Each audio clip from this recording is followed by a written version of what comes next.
ছোট্ট সোনামণিরা, তোমরাও যদি ফাতেমা ওমরের সাথে ইসলাম শিখতে চাও তাহলে এক্ষুনি আমাদের চ্যানেলটি সাবস্ক্রাইব করে দাও। ড্রয়িং রুমের সোফায় মিলির বাবা ও মা বসে আছেন। টেবিলের ওপর ঝকঝকে সোনালী রঙের অনেকগুলো ইনভিটেশন কার্ড রাখা। মিলি খুব উৎসাহ নিয়ে কার্ডগুলো দেখছে। ওয়াও আব্বু, কার্ডগুলো তো জাস্ট অসাম হয়েছে। এই গোল্ডেন বর্ডার আর গ্লোসি ফিনিশটা একদম রাজকীয় লাগছে। লাগবে না কেন মা, শহরের সব থেকে দামি প্রেসে অর্ডার দিয়ে ছাপিয়েছি। তোমার বার্থডে বলে কথা, আয়োজনে কোনো কমতি রাখা যাবে না। ঠিক বলেছো তুমি মিলি। এই কার্ডগুলো কাল স্কুলে নিয়েছো, তোমার সব বন্ধুদের দিও। কার্ড দেখলেই তারা বুঝে যাবে তোমার পার্টির লেভেল কতটা হাই হবে। হ্যাঁ আম্মু, সেটাই করব। বিশেষ করে ওই ফাতেমা রাদিয়াকে তো আগেই দেব। ওরা তো জীবনেও এমন কার্ড চোখে দেখেনি। কাল এগুলো দেখে ওরা একদম দাঁত লেগে যাবে, তুমি দেখো। একদম ঠিক মা, ওদের বুঝিয়ে দিও যে মিলির বার্থডে মানেই হলো টক অফ দ্য টাউন। সবাই যেন হা করে তাকিয়ে থাকে তোমার এই লাক্সারি আয়োজনের দিকে। নিশ্চয়ই আব্বু, কাল স্কুলেই হবে আসল চমক। দেখবে সবাই শুধু আমার পার্টির গল্পই করবে।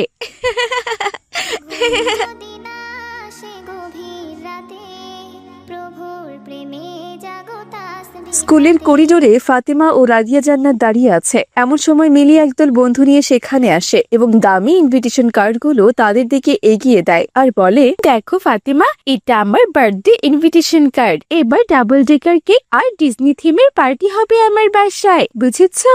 শুভ জন্মদিন মিলি। কিন্তু তুমি তো জানো আমরা তো এভাবে জন্মদিনের অনুষ্ঠান করি না। আমরা চেষ্টা করি দিনটা আল্লাহর ইবাদতে কাটাতে। কি যে বলে, এখন তো এনজয় করার বয়স। মিলি, আনন্দ তো সবাই করে, কিন্তু ফাতেমা যা বলে সেটাও তো ফেলনা জিনিস নয়। ইসলাম তো অপচয় করতে মানা করেছে। অপচয় আবার কি? আমার বাবার অনেক টাকা, আমি যা ইচ্ছে তাই করব। ফাতেমা, তুমি আসলে হিংসে করছো, কারণ তোমার বাবা তোমাকে এমন পার্টির আয়োজন করে দিতে পারবে না। সেজন্যই তুমি আমাকে দেখে এমন হিংসে করছো। তুমি কি ভেবেছো আমি কিছু বুঝি না? আমি সবই বুঝি, বুঝেছো? তুমি ভুল ভাবছো মিলি। আমার আব্বু আমাকে অনেক ভালোবাসেন, কিন্তু তিনি আমাকে শিখিয়েছেন যে আল্লাহ যা অপছন্দ করেন তাতে কোনো বরকত নেই। আরে রাখো তো তোমার জ্ঞান দিয়া, তোমরা জাস্ট কিপটে আর কিছুই না। তোমাদের বার্থডে মানেই তো বোরিং আর সাদা মাটা খাওয়া দাওয়া। তুমি চাইলে আমাদের বাসায় একবার আসতে পারো মিলি, দেখবে আমরা কিভাবে দিনটা উদযাপন করি। হয়তো তোমার ভালোও লাগতে পারে। আমি আসবো গরিবি হালে জন্মদিনের অনুষ্ঠানে? আমি আবার গরিবি হালে জন্মদিনের অনুষ্ঠানে যাই না, কখনো না। বরং তুমি এসো আমার বাসায়, আমায় দেখি শিখে যেও কাকে বলে সেলিব্রেশন, বুঝেছো? মিলি, তুমি এভাবে ফাতেমাকে কথা বলো না তো। ও তো তোমার ভালোই চেয়েছে। ভালো চেয়েছি নাকি নিজের অভাব থাকছে সেটা আমি বুঝি। চলো বন্ধুরা, এদের সাথে কথা বলে টাইম ওয়েস্ট করার কোনো মানেই হয় না। হে আল্লাহ, তুমি মিলিকে সঠিক বুঝ দান করো, ও যেন বুঝতে পারে আসল আনন্দ কোথায়। এদিকে বাড়িতে ওমর এবং তার বন্ধু মাহাদি বসে আছে। ফাতেমা মন খারাপ করে স্কুল থেকে ফিরে আসে। কি হয়েছে ফাতেমা, তোমার মুখটা এমন শুকনো দেখাচ্ছে কেন? স্কুলে কেউ কিছু বলেছে?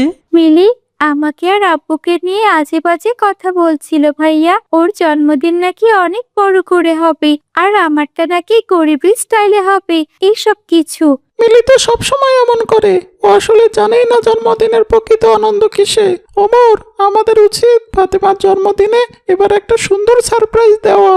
হ্যাঁ, একদম ঠিক বলেছো মাহাদি। ফাতেমা, তুমি মন খারাপ করো না। আমরা এবার এমন ভাবে তোমার জন্মদিন পালন করব যা দেখে ফেরেশতারাও খুশি হয়ে যাবেন। তুমি সত্যি বলছো ভাইয়া? কিন্তু আমরা তো কেক কাটবো না বা গান বাজনা করবো না, তাহলে আনন্দ হবে কিভাবে? তুমি কি জানো ফাতেমা, আমাদের নবীজি সাল্লাল্লাহু আলাইহি ওয়াসাল্লাম সোমবার রোজা রাখতেন, কারণ ওই দিন ওনার জন্ম হয়েছিল।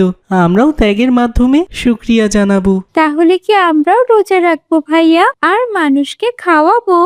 হ্যাঁ ফাতেমা, আমরা কাল সকালে এতিমখানায় যাব। সেখানে তোমার পক্ষ থেকে সবাইকে ভালো খাবার খাওয়ানো হবে। জন্মদিন পালনের জন্য এটাই হবে আমাদের সেরা কাজ। তুমি ঠিক বলেছ ভাইয়া, আমি মিলির কথায় কান দেব না। আল্লাহকে খুশি করাই আমার আসল লক্ষ্য। এই তো আমার লক্ষ্মী বোন, চলো আমরা আব্বু আম্মুর সাথে কথা বলে সব গুছিয়ে ফেলি। মাহাদি, তুমিও আমাদের সাথে থাকবে। নতুন ছবি আঁকে, দেখো তোমায় দু চোখ ভরে। তুমি আসমান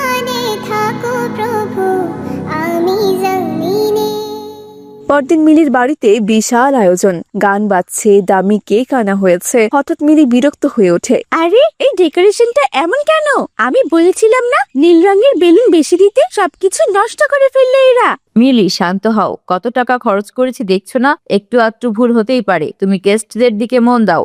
গেস্টরা তো এসেই শুধু খাবার খুঁজছে, আমার গিফট গুলো কোথায়? হ্যাঁ মিলি, আমার মনে হচ্ছে গানটা অনেক বেশি জোরে বাজছে, প্রতিবেশীদের তো অসুবিধা হতে পারে। অসুবিধা হলে হোক, আমার বার্থডে, আমি যা ইচ্ছা তাই করব। রাদিয়া, তুমি কি এখানে উপদেশ দিতে এসেছো নাকি এনজয় করতে এসেছো?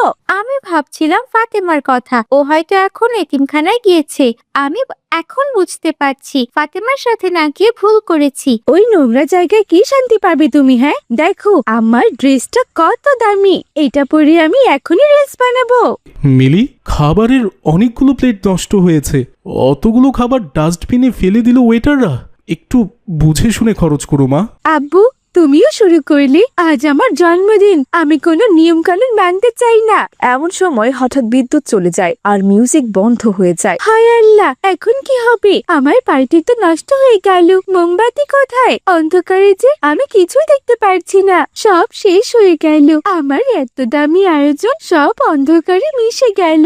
এদিকে এতিমখানার বারান্দায় ফাতেমা, ওমর ও মাহাতিরা এতিম বাচ্চাদের খাওয়াচ্ছে। এই নাও, তোমার জন্য এটা আমার পক্ষ থেকে ছোট্ট একটা গিফট। তুমি আমার জন্য দোয়া করবে তো? তুমি খুব ভালো আপু, আমরা অনেক দিন পর এমন ভালো ভালো খাবার পেলাম। আল্লাহ তাআলা তোমার মঙ্গল করুন। দেখলে ফাতেমা, এই বাচ্চার চোখের আনন্দ। জন্মদিনে কি কোনো কেক কেটে পাওয়া যেত? এটাই হলো জন্মদিনে শুকরিয়া আদায়ের সেরা উপায়। আব্বু, আমার খুব ভালো লাগছে। আমরা তো চাইলে দামি রেস্টুরেন্টে খেতে পারতাম, কিন্তু এখানে এসে মনটা ভরে গেল। ভাইয়া, তুমি ঠিকই বলেছিলে। মিলি বলেছিল এটা বোরিং, কিন্তু আমার মনে হচ্ছে এটাই আমার জীবনের শ্রেষ্ঠ দিন। আচ্ছা ভাইয়া, আল্লাহ কি আমার উপর এখন খুশি হয়েছেন? আমি তো কোনো বড় অনুষ্ঠান করিনি। আল্লাহ তোমার মনের নিয়ত দেখেন ফাতেমা। তুমি যখন অপচয় না করে গরিবের পাশে দাঁড়িয়েছ, তখন অবশ্যই আল্লাহ খুশি হয়েছেন। চলো আমরা সবাই মিলে একটু দোয়া করি এই এতিমখানার সবার জন্য আর আমাদের পরিবারের কল্যাণের জন্য। আলহামদুলিল্লাহ, এই দিনটা আমরা সারা জীবন মনে রাখবো। এদিকে মিলির বাসার পার্টি শেষ। কারেন্ট চলে যাওয়ায় লোকজন সবাই তাড়াহুড়ো করে চলে গেছে। সে খুব ক্লান্ত ও মন খারাপ করে আছে। তখন সেখানে রাদিয়া আসে। সবই তো করলাম রাদিয়া, কিন্তু দামি ড্রেস, এত বড় কেক, কিন্তু কেন জানি মনের ভেতরটা খুব খালি খালি লাগছে। কেন এমন হলো আমার? মিলি, তুমি হয়তো অনেক কিছু খরচ করেছো, কিন্তু কারোর হৃদয় জয় করতে পারোনি। আমি ফাতেমার ওখান থেকে মাত্র ঘুরে এলাম। ওর ওখানে কি যে শান্তি ছিল জানো? ও কি এমন করেছে যে তুমি ওর প্রশংসা করছো? ও তো শুধু কয়েকটা গরিব বাচ্চাকে খাইয়েছে। ও কোনো অপচয় করেনি, ও ওর জন্মদিনকে ইবাদতে পরিণত করেছে। আর আমরা এখানে শুধু শোরকোলার লোক দেখানো কাজে ব্যস্ত ছিলাম। তুমি কি আমাকে ছোট করছো রাদিয়া? আমি কি খারাপ কাজ করেছি? আমি তো শুধু আনন্দ করতে চেয়েছি। আনন্দ করা দোষের না মিলি, কিন্তু যখন আনন্দ মানুষকে অহংকারী করে আর অন্যের অসুবিধা সৃষ্টি করে, তখন সেটা পাপ হয়ে দাঁড়ায়। তাহলে কি ফাতেমা যা বলেছিল সেটাই ঠিক? আমার আব্বুর এত টাকা কোনো কাজেই এলো না, আমি কি শুধু অপচয় করলাম? হ্যাঁ মিলি, তুমি যদি আজ দামি ড্রেস না কিনে গরিবকে, মেয়েকে পড়ার খরচ দিতে, তবে সারা জীবন তারা তোমার জন্য দোয়া করতো। আমি বুঝতে পারিনি রাদিয়া। আমি ভেবেছিলাম জন্মদিনের পার্টি ধুমধাম করে করা উচিত, কিন্তু এখন তো দেখছি আমি শুধু হাসির পাত্রী হয়েছি। এখনো সময় আছে মিলি, কাল তুমি ফাতেমার কাছে যেও। ও তোমাকে শিখিয়ে দিবে কিভাবে আসল শান্তি পেতে হয়। আমি কালই যাব রাদিয়া। আমার এই অহংকার আমাকে খুব কষ্ট দিচ্ছে। মিলি, আল্লাহ তওবাকারীকে পছন্দ করেন। তুমি ভুল বুঝেছো, এটাই বড় কথা।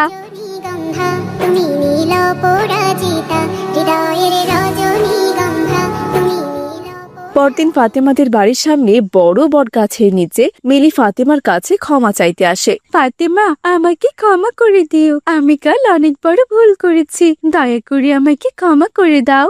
আরে মিলি, তুমি কেন ক্ষমা চাইছো? আমি তো তোমার উপর একটুও রাগ করিনি। তুমি এসেছো, এটাই অনেক বড় উপহার। মিলি, তুমি বুঝতে পেরেছো, এটাই বড় কথা। ইসলাম আমাদের আনন্দ করতে মানা করে না, কিন্তু সেটা করতে হবে মার্জিত আর কল্যাণকর। আমি কথা দিচ্ছি ফাতেমা, আগামী বছর থেকে আমিও তোমার মতো করে দিনটা কাটাবো। আমি আর দামি পার্টি চাই না, আমি আল্লাহর সন্তুষ্টি চাই। আল্লাহ তোমার মনের বাসনা পূরণ করুন মিলি। আমরা সবাই মিলে যদি একে অপরকে সাহায্য করি তবেই তো পৃথিবীটা সুন্দর হবে। সবাই ভালো থেকো আর মনে রেখো ত্যাগেই আসল আনন্দ। আল্লাহ হাফেজ। প্রিয় বন্ধুরা, মনে রেখো বেশি জাঁকজমক বা অপচয় আল্লাহ তাআলা কিন্তু একেবারেই পছন্দ করে না। জন্মদিন মানে শুধু দামি কেক বা হই হুল্লোড় নয়, বরং অন্যকে সাহায্য করার মাধ্যমে খুশি হওয়া। দামি পার্টিতে টাকা খরচ না করে যদি সেই টাকা দিয়ে কোনো গরিব এতিম বন্ধুকে খাওয়ানো যায়, তবেই আল্লাহ তাআলা সবচেয়ে বেশি খুশি হন। সত্যিকারের আনন্দ তো সেখানেই যেখানে অন্যের মুখে হাসি ফোটে। তাই এসো আমরা উশৃঙ্খলতা ছেড়ে ভালো কাজের মাধ্যমে আমাদের বিশেষ দিনগুলো উদযাপন করি।